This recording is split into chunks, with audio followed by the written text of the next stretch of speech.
इस वक्त कर्नाटक का जो पूरा राजनीतिक समीकरण दिख रहा है वो महाराष्ट्र की सियासत को याद दिला रहा है। क्या तस्वीर कर्नाटक में बनती दिखेगी? डीके शिवकुमार बनेंगे नहीं बनेंगे, वो कांग्रेस सरकार रहेगी जाएगी, ये मायने नहीं है। मायने यह है कि क्या वाकई कांग्रेस एक प्रभावी विपक्ष के रूप में सोनिया गांधी परिवार के नेतृत्व में अब भी खड़ा होने की संभावना उसमें विद्यमान है। मेरा मानना है कि ये संभावना अब विद्यमान नहीं है। तो मुझे लग रहा है हो सकता है दिसंबर में इस मामले में बड़ी बैठक हो और नए साल में या बजट के बाद कर्नाटक में कोई नेतृत्व परिवर्तन हो। टेबल पे बैठी हुई जो तस्वीरें आ रही उसको हम पटाक्षेप मान ले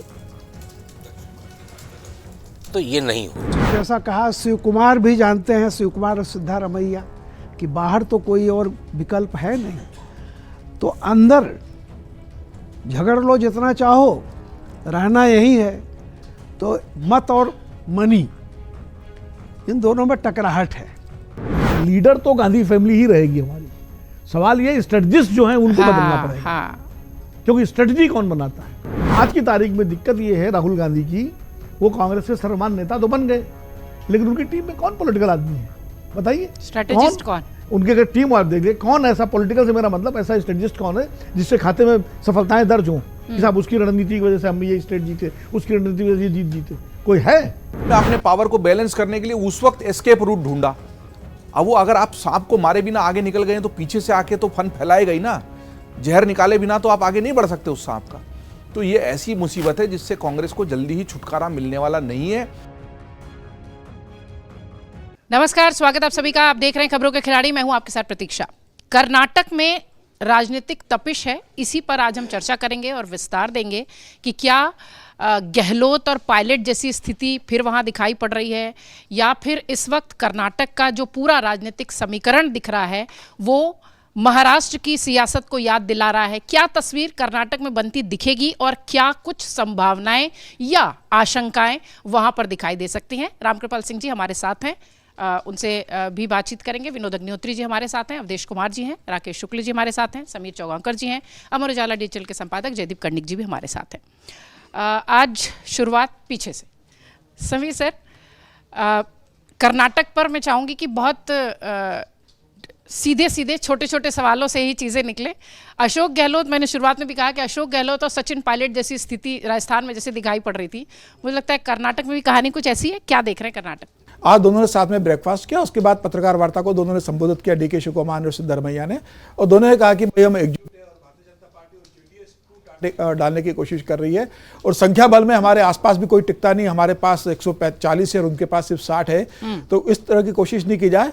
डीके शिवकुमार ने भी कहा कि भाई सिद्धारमैया और हम मिलकर प्रदेश की उन्नति के लिए और जो विकास की योजना है वो अगले 2.5 साल में कंप्लीट करेंगे, और दोनों ने इस बात को कहा कि जो हाईकमान फैसला लेगा वो दोनों को मान्य होगा। तो मुझे लगता है कि फिलहाल इसमें कोई अभी मतलब ये गुंजाइश होना कि डीके शिवकुमार बगावत करेंगे, सचिन पायलट ने खैर बगावत की थी लेकिन वापस लौट के चले गए थे, वो क्या ज्योतिराज सिंधिया बनेंगे कि सरकार गिरा देंगे और बाद में बीजेपी के साथ सरकार बनाएंगे?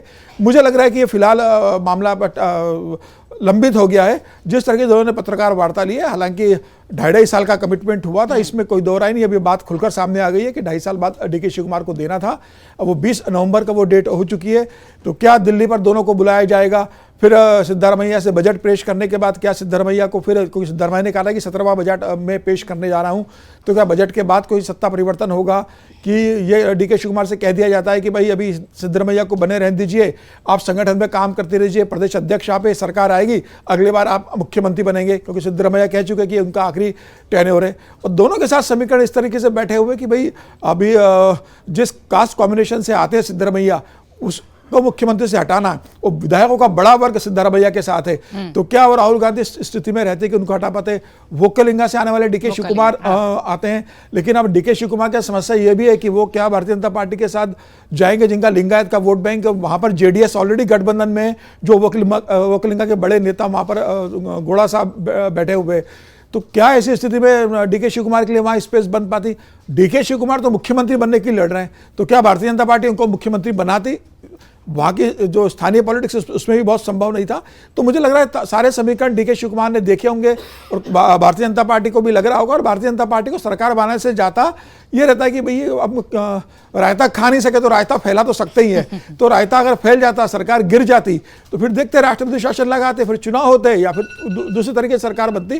फिलहाल मुझे लग रहा है कि कर्नाटक जिन 3 राज्यों में कांग्रेस सरकार में है उसमें सबसे बड़ा राज्य कर्नाटक रहा है, और फिलहाल इस मामले में मुझे लगता है कि कोई बड़ा डेवलपमेंट अभी नहीं होगा, क्योंकि उन्होंने कह दिया कि हाईकमान मानेगा। अब हाईकमान कब बुलाता है? सोनिया गांधी अभी विदेश में है, सोनिया गांधी आने के बाद ही बैठक होगी कि डीके शिव कुमार सोनिया के भरोसे में माने जाते हैं। और ऐसा कहा जाता है कि डीके शिव कुमार को सोनिया गांधी ने कहा था कि 2.5 साल बाद आपको मुख्यमंत्री बनाया जाएगा, तो बिना सोनिया के ये बैठक संभव ही नहीं है। तो सोनिया गांधी आएगी, उसके बाद कब बैठक होती है देखने वाली बात होगी। फिलहाल इस मामले का मुझे लगता है पटाक्षेप हो गया, लेकिन मुख्यमंत्री की कुर्सी बन गई, लेकिन कांग्रेस की जो छिचेदाल पूरे देश के अंदर हुई है और जो हमेशा से होता आया है, चाहे वो छत्तीसगढ़ में टीएस सिंहदेव और भूपेश बघेल के बीच हो, मध्य प्रदेश में ज्योतिरादित्य सिंधिया और कमलनाथ के बीच में हो, फिर पार्टी छोड़ के चले गए, राजस्थान में जिस तरह के सचिन पायलट और अशोक गहलोत के बीच में होता रहा, हिमाचल में जिस तरीके से प्रतिभा सिंह और सुक्कू के बीच में होता रहा, आसाम में जिस तरीके से गोगोई के बीच में और हेमंत विश्व शर्मा के बीच हुआ, बाद में हेमंत विश्व शर्मा तो पार्टी छोड़ के चले गए, बाद में मुख्यमंत्री बने। शुरुआत तो आसाम से ही हुई थी इस तरीके से। त्रिपुरा में हुआ था कि त्रिपुरा में पार्टी के लोग छोड़ के चले गए, मणिपुर में तो मुख्यमंत्री चले गए थे बीरेन सिंह अपनी पूरे सबको लेके। तो पूरा लंबा इतिहास रहा है कांग्रेस का, अगर आप देखेंगे तो इस तरह का। तो कांग्रेस अपने अनुभव से, इतिहास से सीखी नहीं, लेकिन ये बड़ा अजीब रहा कि जब राहुल गांधी को अपने कर्नाटक के नेताओं के साथ बैठक करनी थी तो वो बिहार के चुनाव हार की समीक्षा की करने बैठ गए। प्रायोरिटी उन्हें वो थी, लेकिन ये भी बात एक है कि उन्होंने कहा, दोनों से कहा जो आपस में लड़ रहे थे कि आप बैठ के नाश्ता कीजिए और उसके बाद हम आपसे मिलेंगे। तो अभी तो फिलहाल दोनों के मन में गुबार तो होगा। डीके शिव कुमार इतने जल्दी हथियार नहीं डालेंगे। उन्होंने कहा जरूर है सार्वजनिक रूप से कि जो हाईकमान कहेगा, लेकिन वो हाईकमान से वही कहलवाना चाहते हैं जो उन्हें 2.5 साल पहले कमिट किया गया था। तो मुझे लग रहा है हो सकता है दिसंबर में इस मामले में बड़ी बैठक हो और नए साल में या बजट के बाद कर्नाटक में कोई नेतृत्व परिवर्तन हो, इसकी संभावना फिलहाल बनी हुई है। संभावना बनी हुई है। अवधेश सर, ये जो पावर शेयरिंग जो 2.5 साल की बात होती है, जैसा कि कांग्रेस का बड़ा लंबा इतिहास अलग अलग राज्यों में बताया समीर जी ने, वो पावर स्ट्रगल बन जाता है। जब समय आने की बात होती है तो नेतृत्व भी उसमें हस्तक्षेप नहीं करता, वो भी छोड़ देते हैं कि राज्य जो है चलता रहे। डीके शिव कुमार तूफान से पहले की शांति आप देख रहे हैं, या वाकई में आपको लग रहा है कि चीज़ें नॉर्मलाइज हो गई?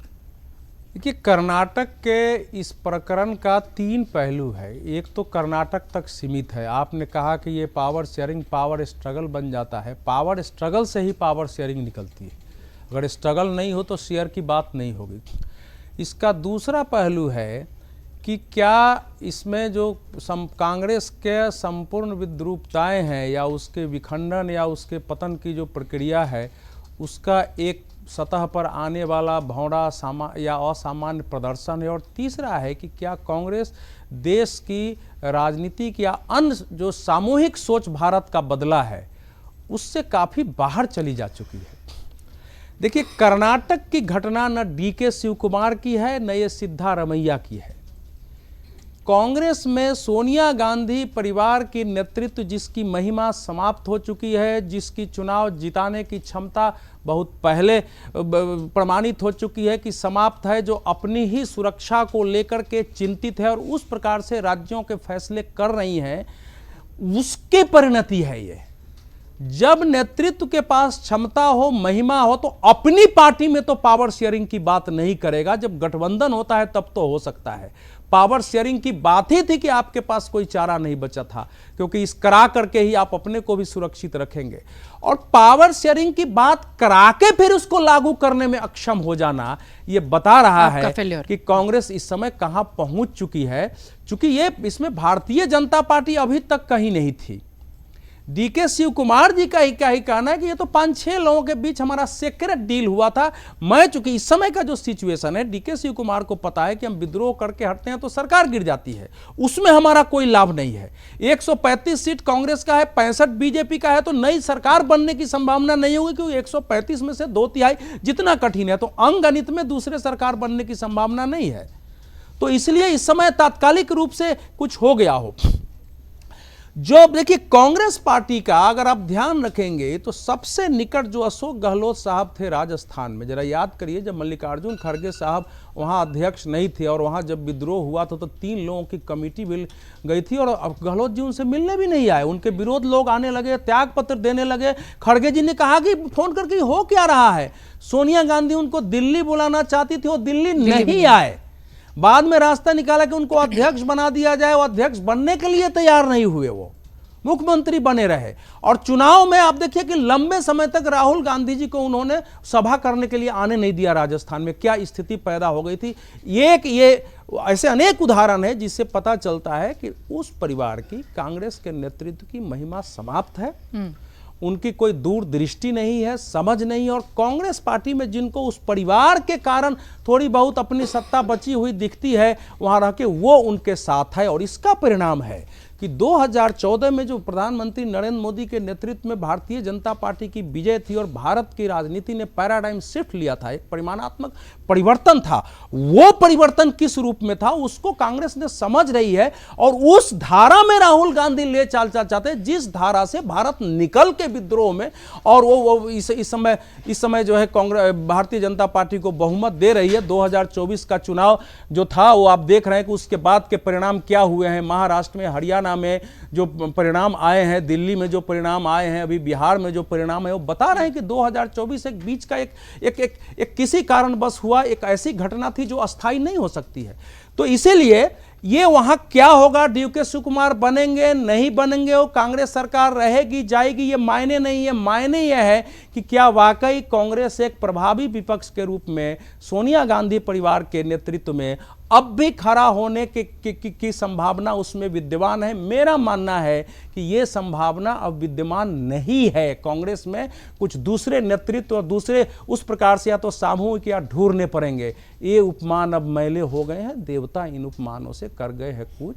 कभी वासन अधिक घिसने से मुलम्मा छूट जाता है। बिल्कुल सर, कर्नाटक का जो इस वक्त का माहौल है वो जेडीएस की अगर बात करें तो डीके शिवकुमार ये जानते हैं कि लिंगायत वोट पूरा उनके तरफ है और गौड़ा परिवार जो है वो पूरा गौड़ा परिवार ही वो कलिंगा वोट सॉरी।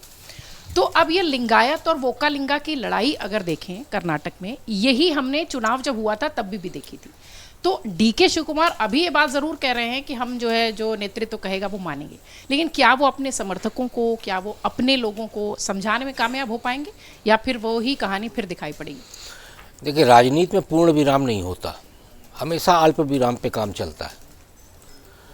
और आज जो ब्रेकफास्ट की टेबल पे दिखाया गया और ये कहा गया कि सारा मामला पटाक्षेप हो गया है, तो मैं आपको एक छोटा सा किस्सा सुनाता हूँ। यूपीए सरकार को लेफ्ट पार्टी समर्थन दे रही थी और उस समय मैं लेफ्ट पार्टी कवर कर रहा था। ये मामला है 2007 का। केरल में अच्युतानंदन और पिनराई विजयन के बीच में झगड़ा इतना हुआ कि पहली बार लेफ्ट पार्टी में गोल मार्केट में गोपालन भवन के सामने केरल के लोगों ने आके प्रदर्शन किया और नारेबाजी की, मुर्दाबाद के नारे लगे, पहली बार इतिहास में कम्युनिस्ट पार्टी के। और उसके बाद सेंटर कमेटी की बैठक हुई। सेंटर कमेटी की बैठक में इतनी बहस, यहाँ तक कि गाली गलौज तक हुआ पिनराई विजयन अच्युतानंदन जी के बीच में। लेकिन जब दोपहर में भोजन अवकाश हुआ तो महासचिव थे प्रकाश कारात, उन्होंने दोनों से आग्रह नहीं किया, निर्देश दिया, क्योंकि उनके यहाँ महासचिव बड़ा ताकतवर होता है, तो उन्होंने निर्देश दिया कि आप दोनों लोग गले में हाथ डाल के निकलेंगे, एक ही गाड़ी में जाएंगे और एक ही गाड़ी में वापस आएंगे।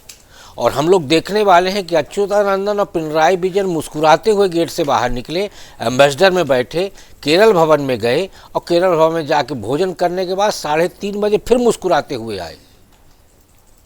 वो मुस्कुराहट पटाक्षेप नहीं थी, क्योंकि 2009 में अच्युतानंदन को पोलित ब्यूरो से निष्कासित कर दिया गया। तो इसलिए ये टेबल पे बैठी हुई जो तस्वीरें आ रही उसको हम पटाक्षेप मान ले तो ये नहीं होगा। देखिए, सांबर और गांधी परिवार डीके शिवकुमार को का जाना अफोर्ड नहीं कर सकता और डीके शिवकुमार कांग्रेस को छोड़ना नहीं कर सकते। देखिए, दोनों की मजबूरी है। कारण ये है कि गांधी परिवार की जितनी चिंता डीके शिवकुमार करते हैं उतनी चिंता शायद ही कांग्रेस में कोई करता हो। भारत जोड़ो यात्रा का पूरा प्रबंधन डीके शिवकुमार जी ने किया और डीके शिव कुमार जी ने जो वहाँ पे थोड़ा सा पुशअप मारा था, आज पूरी पार्टी को वो एक्सरसाइज करवा रहे हैं। उस पुशअप को बड़ा अच्छा माना गया था, लेकिन आज पूरी पार्टी को एक्सरसाइज करवा रहे हैं। वहाँ पे विवाद रहेगा, विवाद का पटाक्षेप नहीं होगा। उसका कारण ये है कि लोकप्रियता में देखिए सिद्धारमैया का कोई तोड़ नहीं है, लेकिन संगठन में डीके शिव कुमार का भी कोई तोड़ नहीं है। और जब ये संगठन और सरकार के बीच में टकराव आता है तो वो टकराव का कभी निष्कर्ष सकारात्मक नहीं निकलता, क्योंकि अभी तक कई रिकॉर्ड रहा है। छत्तीसगढ़ का जो हम उदाहरण देते हैं, छत्तीसगढ़ में भूपेश बघेल संगठन और सरकार दोनों पे काबिज थे। अशोक गहलोत भले ही अध्यक्ष थे, सचिन पायलट, लेकिन संगठन और सरकार दोनों में काबिज थे और जनता के बीच में भी लोकप्रिय थे। इसलिए राजस्थान, छत्तीसगढ़ में ये चीज़ें नहीं हुई, लेकिन कर्नाटक में ये चीज़ हो सकती है। और इसकी संभावना इसलिए है कि डीके शिव कुमार को पहली बार वो रास्ता मिला है कि जब वो मुख्यमंत्री के कुर्सी से सिर्फ 2 कदम पीछे हैं।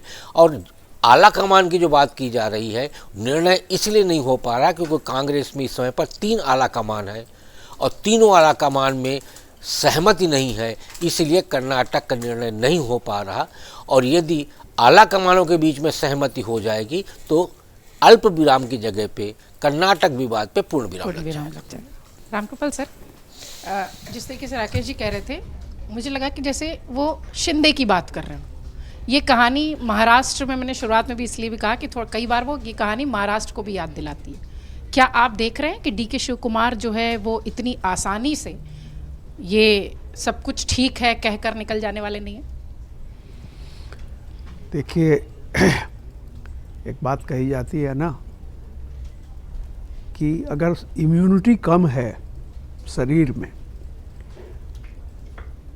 तो सामान्य मौसम में भी वायरल अटैक होता है। तो कांग्रेस की स्थिति जो है, 14 तारीख को परिणाम आए और अगले दिन अखबार में एक विज्ञापन छपा एक कंपनी का कि वी हैव मोर सीट्स, एक 7 सीटर SUV गाड़ी का विज्ञापन। अब आप सोच लीजिए, राष्ट्रीय विकल्प की बात जो लोग करते हैं, उस पार्टी के बारे में ये छपा कि हमारे पास ज़्यादा सीटें हैं, यानी 7 सीट्स, कांग्रेस के पास 6 सीट। अब आप सोच लीजिए XUV का ऐड था। हाँ।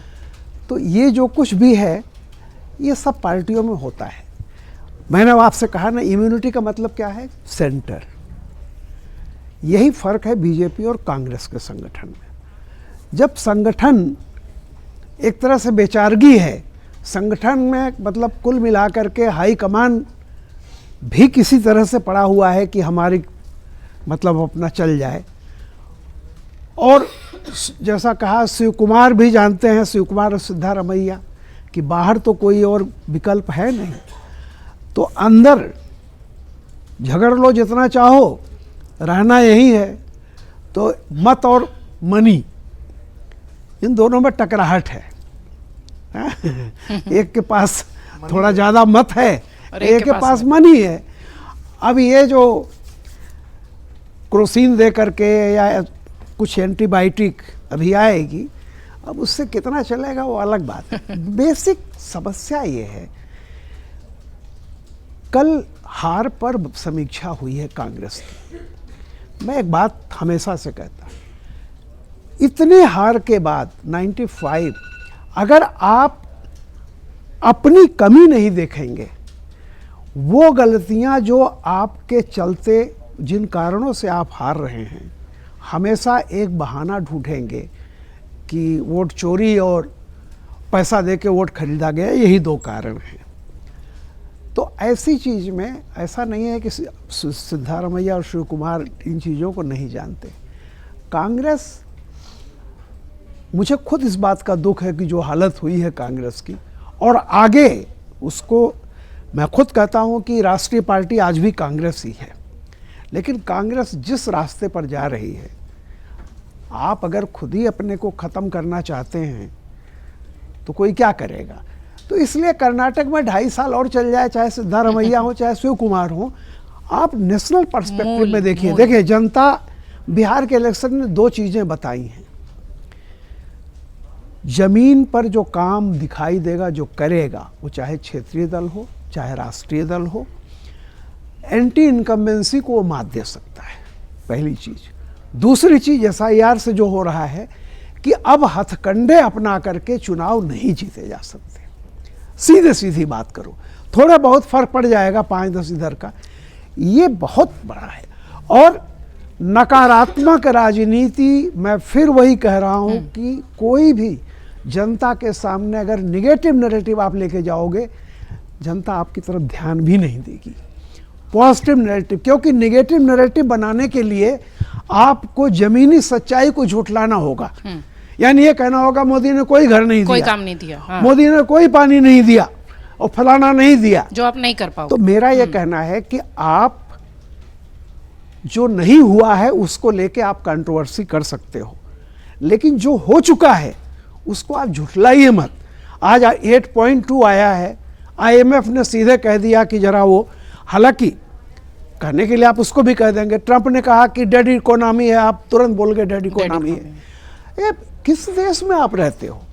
8.2 है, टैरिफ के बावजूद हमने वो मतलब कर वही पाया। कह रहा हाँ, हूँ। बिल्कुल ठीक। तो जो मेरा ही कहना है कि जो जमीनी सच्चाइयाँ हैं, यथार्थ, truth is objective not subjective.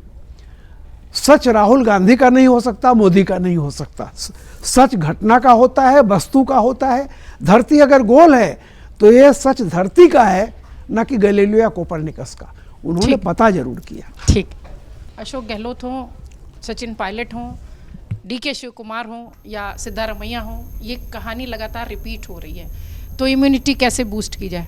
देखिए, रामकृपाल जी ने बड़ी क्रक्स बात कही। जो केंद्र जब मजबूत होता है तो छत्रप भी अनुशासन में और उसमें सिस्टम में रहते रहते हैं हैं। और दब में रहते हैं, और केंद्र जब कमजोर हो जाता है तो वही होता है जो हो रहा है।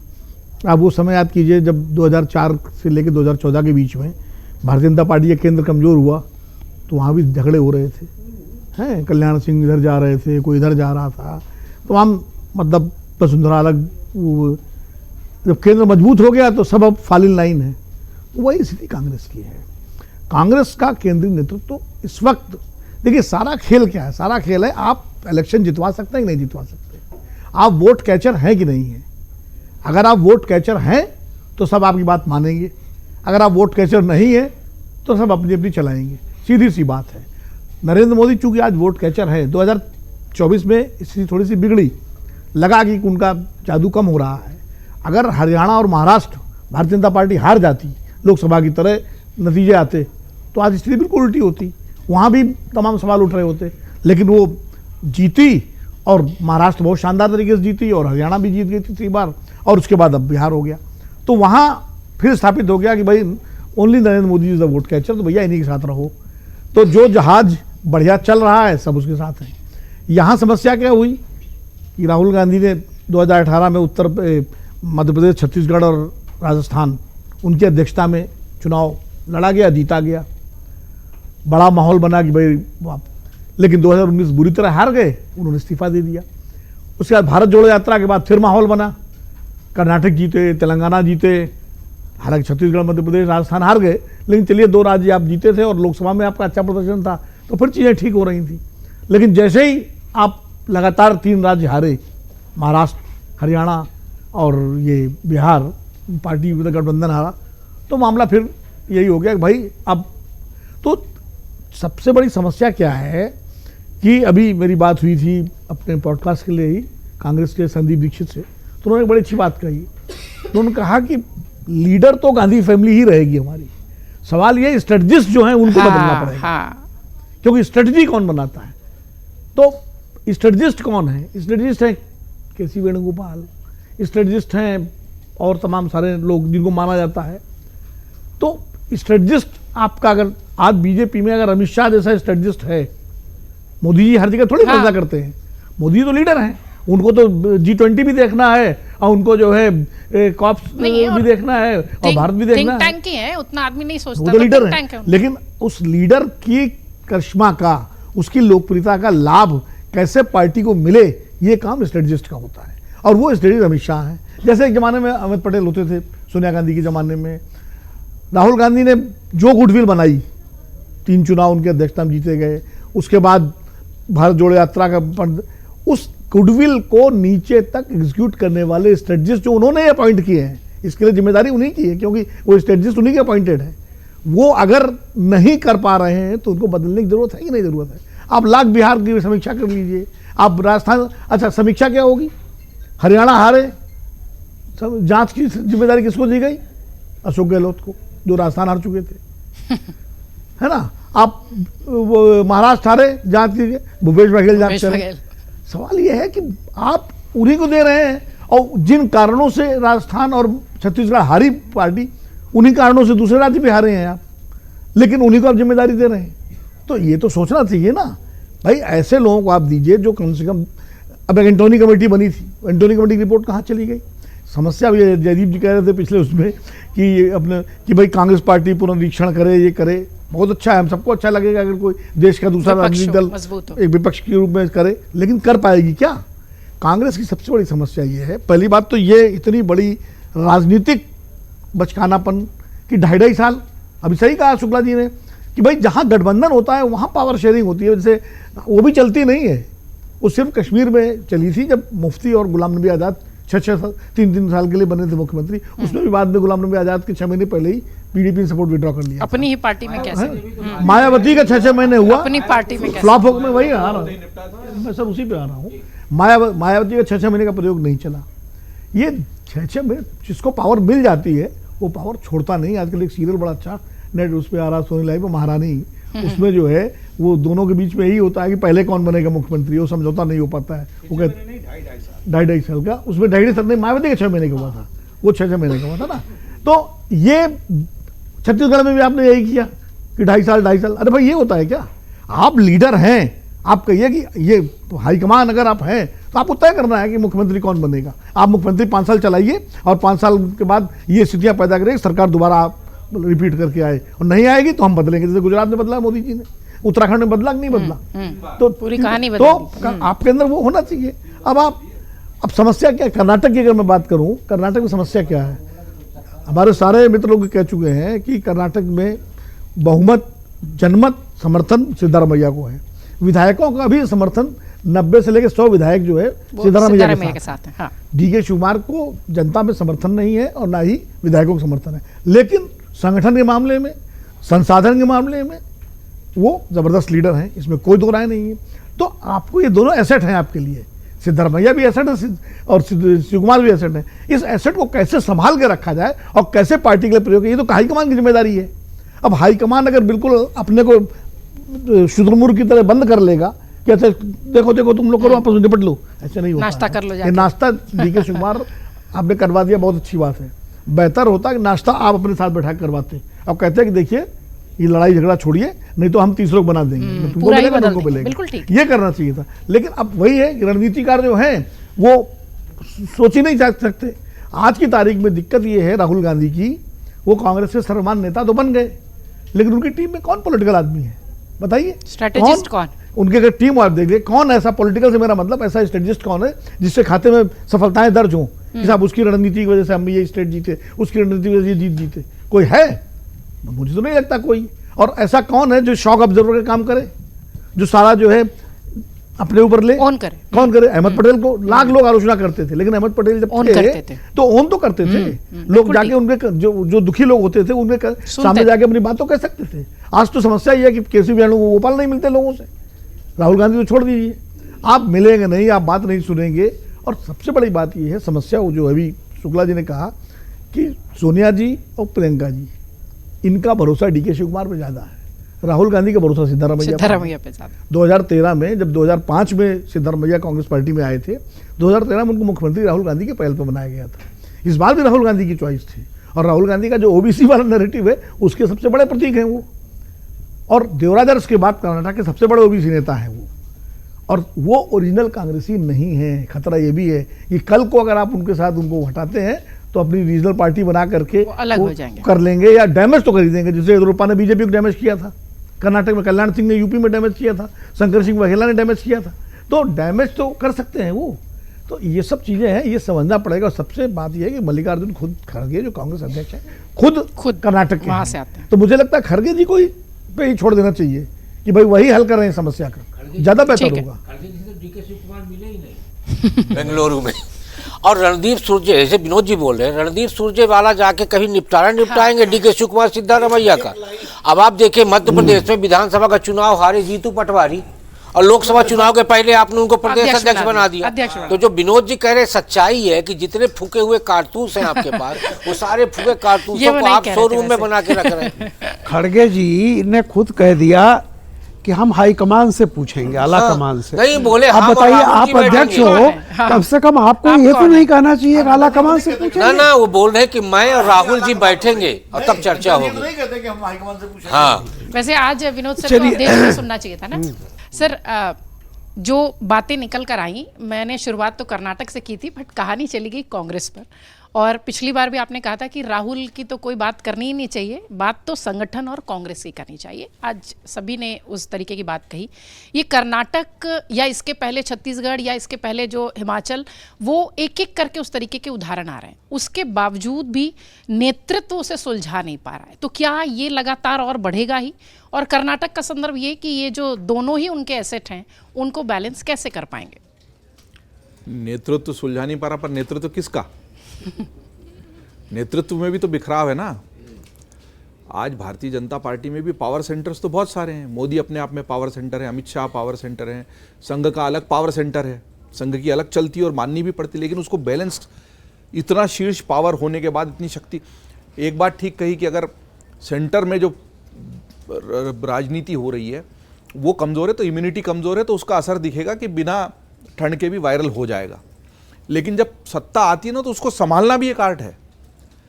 इतनी ज़बरदस्त सत्ता होने के बावजूद आप सारा का सारा मंत्रिमंडल बदल दे रहे हैं और लोगों के खून के आंसू अंदर ही सूख जा रहे हैं।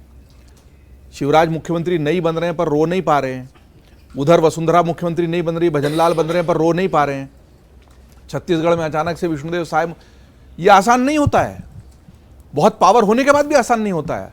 तोड़ के अपनी शक्ति अलग ले जाके अपना दल बना लेने का हर किसी के पास होता है ऑप्शन, वो ऑप्शन नहीं ले रहा है अगर, तो शक्तिशाली होने के बावजूद भी आपने कैसा संतुलन बनाया, इसके नंबर तो देने पड़ेंगे शक्तिशाली पार्टी को। हमने देखा है कि केंद्र में कितनी भी मजबूती हो, नीचे आदमी अपनी, भाई उसको अपनी परवाह है ना। कम से कम बाहर दिखता तो नहीं है, अंदर जितना भी। भाई डीके शिव कुमार ने अगर संगठन के लिए दिन रात मेहनत की है, नीचे संगठन को जोड़ने से लेके ऊपर पार्टी को खड़ा करने तक, और ऐसे समय में जब कमल तो खिल ही चुका था ना कर्नाटक में, तो उसको फिर से मुरझा के और फिर से लाना, तो मेहनत तो उन्होंने की है। लेकिन हाँ, जो राजनीतिक वर्चस्व है वो सिद्धारमैया का है, और इस पावर को बैलेंस करना आसान नहीं होगा। वो कितना भी उन्होंने सांबर वड़ा आज खाया होगा दोनों ने, लेकिन आखिरकार उसकी जो डकार निकलेगी ना, उसमें से कुछ ना कुछ विद्रोह की बू जरूर आएगी।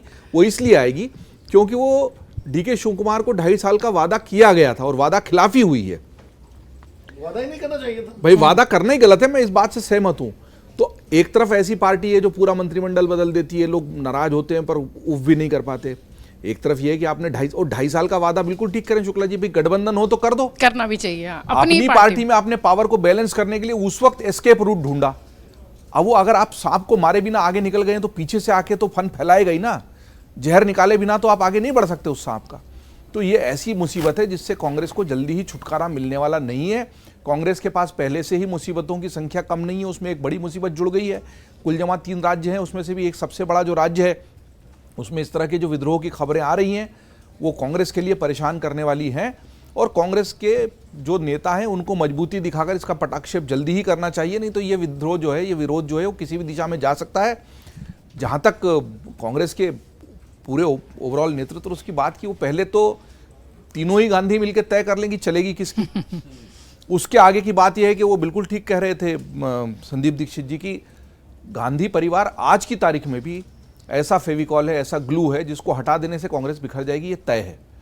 लेकिन वो सिर्फ ग्लू तक सीमित रहे और स्ट्रेटेजी कोई और बनाए, नेता कोई और हो, ऊर्जा कोई और भरे, तो फिर भी कांग्रेस के लिए भविष्य का हम कुछ संकेत देख सकते हैं। लेकिन जो ग्लू है वही पावर भी बना रहेगा, तो फिर ये तो खड़गे साहब खुद ही कह रहे हैं कि हम नेतृत्व से, उनका बेटा तो कह रहा है कि इनको पीएम बनाओ, इनको पीएम बना दो। अभी सीएम के लिए तो जीत नहीं पा रहे, पीएम बना दो। पीएम के सिवा सरकार में बहुमत कहाँ है? पीएम अरे सर वो तो नहीं, वो कह रहे हैं कि वो पीएम के दावेदार हैं, आप ये क्यों पूछ रहे हैं कि उनसे किसी ने पूछा तो उन्होंने कहा तो कि लोकसभा चुनाव प्रियंक खड़गे का सर बयान है अभी कुछ समय का, और प्रियंक चुनाव प्रोजेक्ट करना चाहिए था, हाँ। तब तो किया नहीं प्रोजेक्ट को।